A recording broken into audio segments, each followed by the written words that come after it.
Welcome to the demo of DocShuttle Dictator software by ByteScribe. DocShuttle Dictator is part of the DocShuttle Internet Transcription System. DocShuttle Dictator is used to import voice files from handheld recorders or microphone stations, upload voice files to an FTP site, download completed transcribed reports, and review or print the completed documents. There is even an optional feature for electronic signature. This demo will provide a brief overview of the DocShuttle dictation process. Before using DocShuttle Dictator, we will need to check our configuration settings. In order to check the settings, we can click the Settings button on the toolbar, or we can select Tools, Settings from the menu.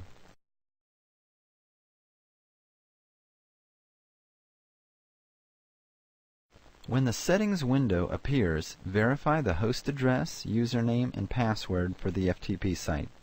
You will need to check with the system administrator if you do not know these settings. Also, you will need to set the user's job type and user's 4-digit ID. If you will be encrypting files, click the Encrypt Files checkbox and enter the encryption password. Again, check with the administrator for these settings. Next, we will click the Local tab of the Settings window. On the Local tab of the Settings window, we can set our scheduled tasks. DocShuttle Dictator can be fully automated so that the user can simply put the handheld recorder into its docking station and walk away. DocShuttle Dictator will automatically import the voice files and transfer them to the FTP site. To enable scheduling of uploading and importing, we will select the Schedule Uploads checkbox, and also the Schedule Importing checkbox.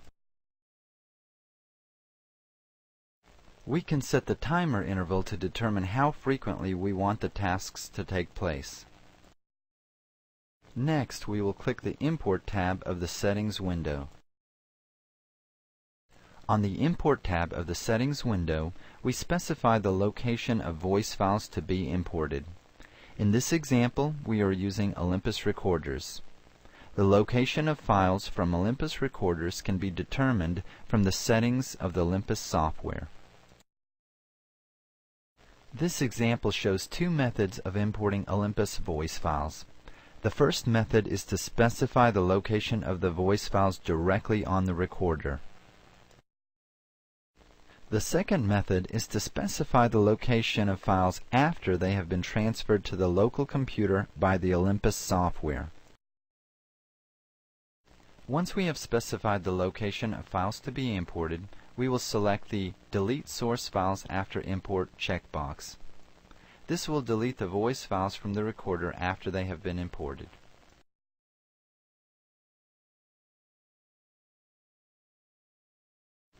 Now we will click the OK button to save our settings.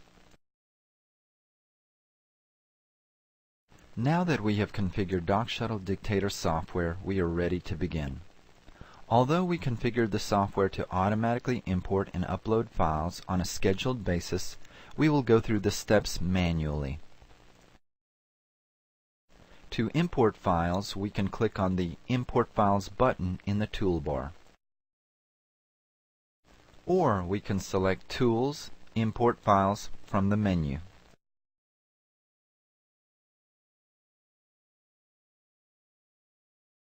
Voice files imported from the handheld recorder appear in the lower pane of the DocShuttle Dictator window. Files in the lower pane of DocShuttle Dictator indicate files that are stored on the local computer. Files in the upper pane indicate files that are stored on the FTP server. In order to transfer files to the FTP server, we must first connect to the FTP site. We will click the Connect button in the top left corner of the DocShuttle window. After clicking the Connect button, any files residing on the FTP server will appear in the top pane of the DocShuttle Dictator window. Only files for our job type, specified in the settings, will appear. These are files that have been previously uploaded. We will now upload the voice files from the lower pane. We can upload the voice files by using the up arrows in the toolbar, or we can drag and drop the files from the bottom pane to the top pane. We highlight all the files by clicking the first file, holding down the Shift key, and clicking the last file. Then we drag the files to the top pane. Once the files have been transferred, the voice files appear in the top pane. They are marked with a New status, indicating that they are ready to be transcribed. The statuses in the top pane will automatically update as transcriptionists download and transcribe the jobs. Note that the status of the voice files in the bottom pane has changed to Transferred status. Once a job has been transcribed and a completed document has been attached, the file will be marked with an Uploaded status, and a document icon will appear next to the file. Transcribed documents can be automatically downloaded for review or printing using the scheduled settings shown earlier. In this example, we will manually download the completed transcribed report. We drag the file with the attached document to the lower pane. When prompted to confirm that we wish to download the document, we click the Yes button. The completed file with the transcribed document appears in the lower pane. To view the completed document, we can double-click the file. The completed Word document appears in the Attachments window. From the Attachments window, we can listen to the sound file, or we can view, print, or electronically sign the document. First, we will listen to the file by clicking the Play Sound File button. If the ByteScribe Wave Player is installed on the computer, the sound file will appear in Wave Player. We click the Play button in Wave Player to listen to the voice file. After we have listened to the voice file, we will close out Wave Player.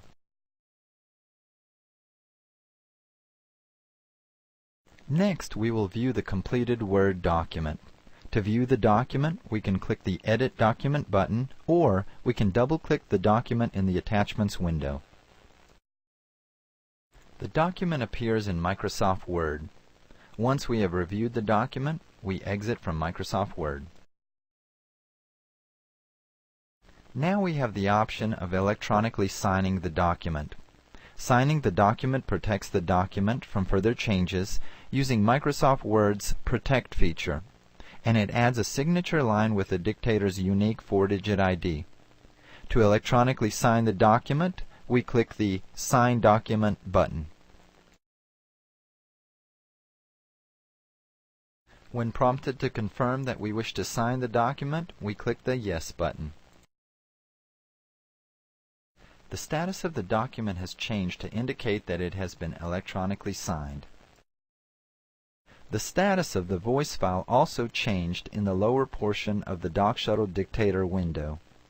To complete the electronic signature process, we must upload the signed document back to the FTP site. This will be done automatically if Scheduled Uploading is enabled. In this example, we will manually drag and drop the file to the top pane of the DocShuttle window. Once the document has been uploaded, the status of the local file and the corresponding FTP file is marked with an electronically signed status. This concludes our brief presentation of DocShuttle Dictator. For more details about using DocShuttle, refer to the DocShuttle tutorial document located on our website at www.bytescribe.com/support and find the link for DocShuttle tutorial. Additional information about importing files from handheld recorders is also available on the support site. We thank you for viewing this demo.